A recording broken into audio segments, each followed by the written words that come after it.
নমস্কার বন্ধুরা, আমি প্রশান্ত বং 24 স্পোর্টসে আপনাদের সকলকেই স্বাগত। 3 দিনে দুটো গুরুত্বপূর্ণ ম্যাচ খেলতে হবে ভারতীয় ক্রিকেট টিমকে। 2 মার্চ নিউজিল্যান্ডের বিরুদ্ধে আমাদের গ্রুপ পর্বের শেষ ম্যাচ এবং 3 তারিখ বিশ্রাম, 4 তারিখ সেমিফাইনাল। তার মানে 3 দিনে দুটো গুরুত্বপূর্ণ ম্যাচ। নিউজিল্যান্ডের বিরুদ্ধে গ্রুপ টপার হওয়ার লক্ষ্য নিয়ে মাঠে নামবে রোহিত শর্মারা। একদিনের বিশ্রাম এবং তারপর 4 তারিখ কিন্তু নকআউট পর্বের সেমিফাইনাল দুবাইয়ের মাটিতে। মহা গুরুত্বপূর্ণ ম্যাচ আমাদের জন্য, কিন্তু একটু চাপ ভারতীয় ক্রিকেট টিমের জন্য, কেননা 3 দিনে দুটো ওয়ানডে ম্যাচ খেলতে হবে। আমাদের প্লেয়ারদের 100% ফিট থাকাটা কিন্তু গুরুত্বপূর্ণ। তাহলে নিউজিল্যান্ডের বিরুদ্ধে একাদশে কিন্তু পরিবর্তন হতে চলেছে। কোন প্লেয়ারদের বিশ্রাম দেওয়া উচিত এবং কারা সুযোগ পেতে পারে নিউজিল্যান্ডের বিরুদ্ধে 2 মার্চের ম্যাচে, বিস্তারিতভাবে এ বিষয় নিয়ে আলোচনা করব আপনাদের সঙ্গে। আপনারাও কিন্তু আপনাদের ব্যক্তিগত মতামত শেয়ার করবেন কমেন্ট বক্সে। কিন্তু এই মুহূর্তে দেখুন তো চারিদিকে কত শান্তি, কেননা গ্রুপ পর্ব থেকে বিদায় নিয়েছে বাংলাদেশ এবং পাকিস্তান দল। এই দুই দল এই মুহূর্তে ভারতীয় ক্রিকেট টিমের পিছনে পড়ে নেই, তারা নিজেদের প্লেয়ারদের বাস দিচ্ছে ঠিক মতো, কেননা গ্রুপ পর্ব থেকেই বিদায় নিয়েছে বাংলাদেশ এবং পাকিস্তান ক্রিকেট টিম। কিন্তু আমাদের জন্য গুরুত্বপূর্ণ, 3 দিনে আমাদের দুটো ম্যাচ খেলতে হবে এবং নিউজিল্যান্ডের বিরুদ্ধে ভারতীয় ক্রিকেট টিমের রেকর্ড চ্যাম্পিয়ন্স ট্রফিতে সেভাবে এই দুই দল কিন্তু মুখোমুখি হয়নি। একবার মুখোমুখি হয়েছে, সেটাও 2000 সালের আগে। কিন্তু এই ম্যাচে আমাদের একাদশে তাহলে কোন প্লেয়াররা সুযোগ পেতে চলেছে এবং মোহাম্মদ শামির চোট আপডেট কি রয়েছে। আমরা দেখেছি যে পাকিস্তানের বিরুদ্ধে ম্যাচে হ্যামস্ট্রিং এর চোটের জন্য ক্যাপ্টেন রোহিত শর্মাও মাঠ ছেড়েছিলেন। যদিও ম্যাচ শেষে শ্রেয়াস আইয়ার কিন্তু জানিয়েছেন যে দুজনেই কিন্তু এই মুহূর্তে ফিট রয়েছে এবং কোনো সমস্যা নেই। কিন্তু নিউজিল্যান্ডের বিরুদ্ধে আমাদের 2 তারিখের ম্যাচ, আমাদের একাদশে কিন্তু পরিবর্তন হতে চলেছে। কারা সুযোগ পাবে নিউজিল্যান্ডের বিরুদ্ধে এই ম্যাচে এবং গ্রুপ টপার হওয়ার লক্ষ্য নিয়ে ভারতীয় ক্রিকেট টিম কিন্তু মাঠে নামবে।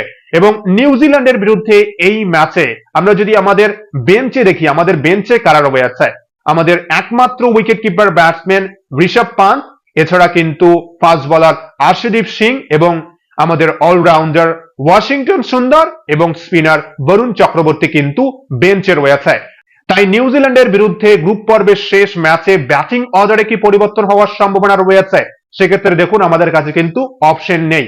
আমাদের একজনই উইকেট কিপার ব্যাটসম্যান কে এল রাহুল খেলছেন এবং আরেকজন বেঞ্চে রয়েছেন আমাদের ঋষভ পান্থ। তাই যদি রাহুলকে বিশ্রাম দেওয়া হয় তাহলেই কিন্তু সুযোগ পেতে পারে একাদশে শেষ ম্যাচে ঋষভ পান্থ। তাছাড়া কিন্তু ব্যাটিং অর্ডারে পরিবর্তন হওয়ার কোনো সম্ভাবনা নেই বললেই চলে। কিন্তু নিউজিল্যান্ডের বিরুদ্ধে ম্যাচে কিন্তু বোলিং ডিপার্টমেন্টে আমরা একাধিক পরিবর্তন দেখতে চলেছি এবং বোলিং ডিপার্টমেন্ট নিয়ে কিন্তু অবশ্যই সমস্যা রয়েছে আমাদের জন্য। এবং মোহাম্মদ শামির পারফরমেন্স করাটা কিন্তু গুরুত্বপূর্ণ। প্রথম ম্যাচে ভালো পারফরমেন্স করেছেন এবং দ্বিতীয় ম্যাচেও মোহাম্মদ শামিকে কিন্তু পুরোপুরি ছন্দে মনে হয়নি, চোট সমস্যার জন্য মাঠ ছেড়েছিলেন, এরপর ফিরেছেন, কিন্তু পূর্ণ ছন্দে আমরা দেখতে পাইনি মোহাম্মদ শামিকে। তাই আমরা কিন্তু মোহাম্মদ শামিকে পুরোপুরি ফিট দেখতে চাই। নিউজিল্যান্ডের বিরুদ্ধে মোহাম্মদ শামির রেকর্ড কিন্তু অসাধারণ রেকর্ড। 2023 ওয়ানডে বিশ্বকাপের সেমিফাইনালে ওয়াংখেড়েতে 7 উইকেট এবং গ্রুপ পর্বের ম্যাচেও কিন্তু 5 উইকেট নিয়েছেন। এবং মোহাম্মদ শামির অসাধারণ রেকর্ড, কিন্তু মোহাম্মদ শামিকে আমরা পুরোপুরি ফিট চাই সেমিফাইনালের জন্য। এবং মোহাম্মদ শামির জায়গায় নিউজিল্যান্ডের বিরুদ্ধে গ্রুপ পর্বের শেষ ম্যাচে কিন্তু আর্শদীপ সিং সুযোগ পাবেন একাদশে। আমরা মোহাম্মদ শামিকে কিন্তু সেমিফাইনালের জন্য 100% ফিট চাই, যেন পাকিস্তানের ম্যাচের মতো সমস্যা না হয় এবং পুরো ছন্দে যেন মোহাম্মদ শামি সেমিফাইনাল ম্যাচে বোলিং করতে পারেন। তাই একটা তো পরিবর্তন হতেই চলেছে, মোহাম্মদ শামির জায়গায় আমরা কিন্তু আর্শদীপ সিংকে দেখতে পারবো নিউজিল্যান্ডের বিরুদ্ধে গ্রুপ পর্বের শেষ ম্যাচে। এবং বোলিং ডিপার্টমেন্ট নিয়ে বাংলাদেশ এবং পাকিস্তানের ম্যাচে আমাদের যে সমস্যা হয়েছিল, আমরা কিন্তু পাওয়ার প্লের মধ্যে উইকেট পেয়েছি। এরপর দ্বিতীয় পাওয়ার প্লেতে কিন্তু দুটো ম্যাচেই আপনারা যদি দেখেন, আমরা কিন্তু 10 ওভারের পর থেকে প্রায় 30-35 ওভার পর্যন্ত কোনো উইকেট তুলতে পারেনি। যদিও আমরা ক্যাচ মিস করেছি, আমরা কিন্তু স্টাম্পিং মিস করেছি প্রথম ম্যাচে এবং দ্বিতীয় ম্যাচেও কিন্তু আমরা ক্যাচ মিস করার পর যদিও উইকেট তুলতে পেরেছি, কিন্তু আমাদের স্পিনাররা কিন্তু 10 ওভারের পর উইকেট তুলতে ব্যর্থ হয়েছে। অবশ্যই কিন্তু সুযোগ তৈরি করেছিল, কিন্তু আমরা ক্যাচ মিস করেছি। কিন্তু নিউজিল্যান্ডের বিরুদ্ধে ম্যাচে বা সেমিফাইনালের মতো গুরুত্বপূর্ণ ম্যাচে কিন্তু এই ভুলগুলো করা চলবে না। বিশেষ করে দুটো ম্যাচেই আমরা কিন্তু 4টে ক্যাচ মিস করেছি। আমরা যদি নিউজিল্যান্ডের বিরুদ্ধে আবার সেই সেম ভুল করি বা নকআউটের মতো মঞ্চে যদি আমরা ভুল করি তাহলে কিন্তু চাপ হবে ভারতীয় ক্রিকেট টিমের জন্য। এবং আমাদের স্পিন বোলিং ডিপার্টমেন্টে বেঞ্চে কারা রয়েছে? আমাদের অলরাউন্ডার ওয়াশিংটন সুন্দর রয়েছে এবং আমাদের বরুণ চক্রবর্তী কিন্তু রয়েছে। এবং নিউজিল্যান্ডের বিরুদ্ধে কম গুরুত্বপূর্ণ এই ম্যাচে আমরা কিন্তু জাদেজাকে বিশ্রাম দিতে পারি। আমরা কিন্তু 100% ফিট প্লেয়ার চাই, কেননা 3 দিনে দুটো ওয়ানডে ম্যাচ খেলা এটা কিন্তু সত্যি চাপের যে কোনো দলের জন্য।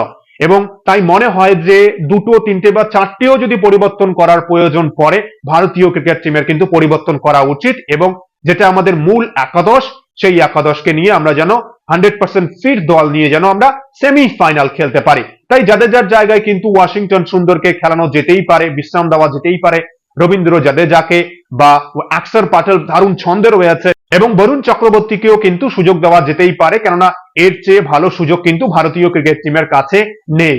কেননা আমাদের 3 দিনে দুটো ম্যাচ খেলতে হবে। তাই আমাদের ভারতীয় ক্রিকেট টিমের ম্যানেজমেন্টকে কিন্তু প্লেয়ারদের ফিটনেসের দিকে লক্ষ্য রাখতে হবে, যেন আমরা 100% ফিট প্লেয়ার পাই চ্যাম্পিয়ন্স ট্রফির সেমিফাইনালে।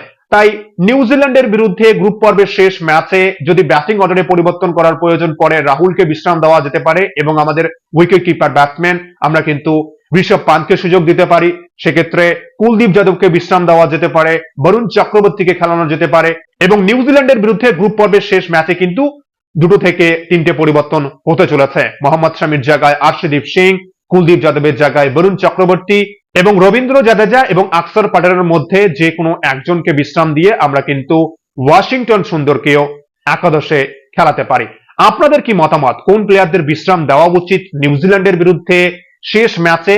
কেননা বারবার একটা কথা বলতেই হচ্ছে, 3 দিনে আমাদের দুটো ম্যাচ খেলতে হবে, প্লেয়ারদের 100% ফিট থাকা এটা কিন্তু খুবই গুরুত্বপূর্ণ বিষয়।